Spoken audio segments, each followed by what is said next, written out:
गीता में श्री कृष्ण ने कहा है कि तू करता वही है जो तू चाहता है, पर होता वही है जो मैं चाहता हूँ। तू वही कर जो मैं चाहता हूँ, फिर होगा वही जो तू चाहता है।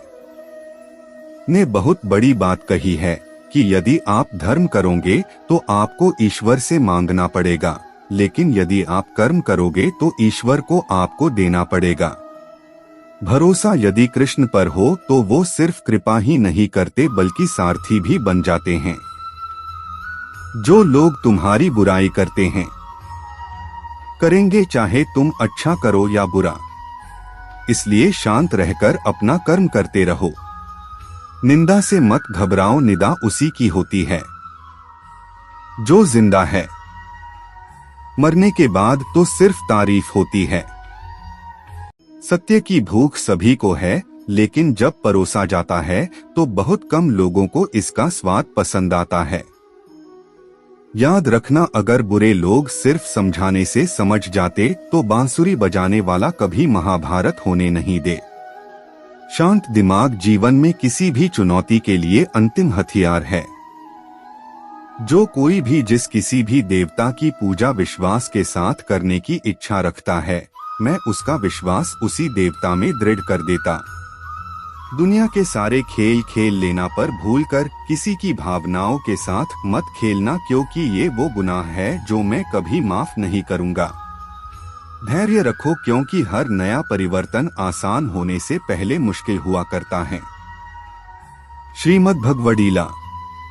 सदैव संदेह करने वाले व्यक्ति के लिए प्रसन्नता ना इस लोक में है ना ही कहीं और। मित्रता आवश्यक है, संबंध भी आवश्यक है, परंतु जीवन की हर कठिन परिस्थिति यह दर्शाती है कि अकेले रहने की कला का आना भी कितना आवश्यक है। हे अर्जुन, कर्म करो, फल की इच्छा मत करो। अपनी खुशी को केवल अस्थायी वस्तुओं पर निर्धारित न करे। सच्चा सुख अच्छे कर्मों के माध्यम से जीवन को सुखी बना देता है। जो मानव अपनी निंदा सुन लेता है वह सारे जगत पर विजय प्राप्त कर लेता है। और इसे नियंत्रित करना कठिन है, लेकिन अभ्यास से इसे वश में किया जा सकता है। फल की लालसा छोड़कर कर्म करने वाला पुरुष ही अपने जीवन को सफल बनाता है। सुप्रभाता। गीता सार। जो हुआ अच्छा हुआ, जो हो रहा है वह अच्छा हो रहा है, जो होगा वह भी अच्छा ही होगा। तुम्हारा क्या गया जो तुम रोते हो? तुम क्या लाए थे जो तुमने खो दिया? तुमने क्या पैदा किया था जो नष्ट हो गया? तुमने जो लिया यहीं से लिया, जो दिया यहीं पर दिया। जो आज तुम्हारा है कल किसी और का था, परसों किसी और का हो जाएगा।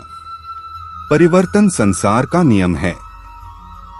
समझदार व्यक्ति जब संबंध निभाना बंद कर दे तो समझ लेना उसके आत्मसम्मान को कहीं ना कहीं ठेस पहुंची है। विषयों का चिंतन करने से व्यक्ति उन विषयों के प्रति आसक्त होते हैं। आसक्ति से उन विषयों की कामना उत्पन्न होती है और कामना में विघ्न पड़ने से क्रोध उत्पन्न होती है। किसी को दर्द देकर अगर आपको भी दर्द होता है तो समझ लेना आपकी आत्मा में परमात्मा विराजमान है। संसार में सबसे श्रेष्ठ संबंध भगवान के साथ ही है, जिसमें कभी दुरख नहीं मिलता। मन की गतिविधियों, होश, श्वास और भावनाओं के माध्यम से भगवान की शक्ति सदा तुम्हारे साथ है और नहीं करते तुम्हें बस एक साधन की तरह प्रयोग करके सभी कार्य कर रही है। आपका व्यक्तित्व नेक है तो भरोसा अपने व्यक्तित्व पर करो। संसार में आप हर किसी के लिए सही नहीं हो सकते। मैं उन्हें ज्ञान देता हूँ जो सदा मुझसे जुड़े रहते हैं और जो मुझसे प्रेम करते हैं। पूरी दुनिया जीत सकते हैं संस्कार से और जीता हुआ भी हार सकते हैं अहंकार से। प्रेम जब व्यक्ति की सीमा से हटकर असीमित हो जाता है तो वह भक्ति बन जाता है। खोखला कर देते हैं और उम्मीदें कमजोर कर देती हैं। अपनी ताकत के बल पर जीना शुरू कीजिए। आपका खुद से अच्छा साथी और हमदर्द कोई और नहीं हो सकता।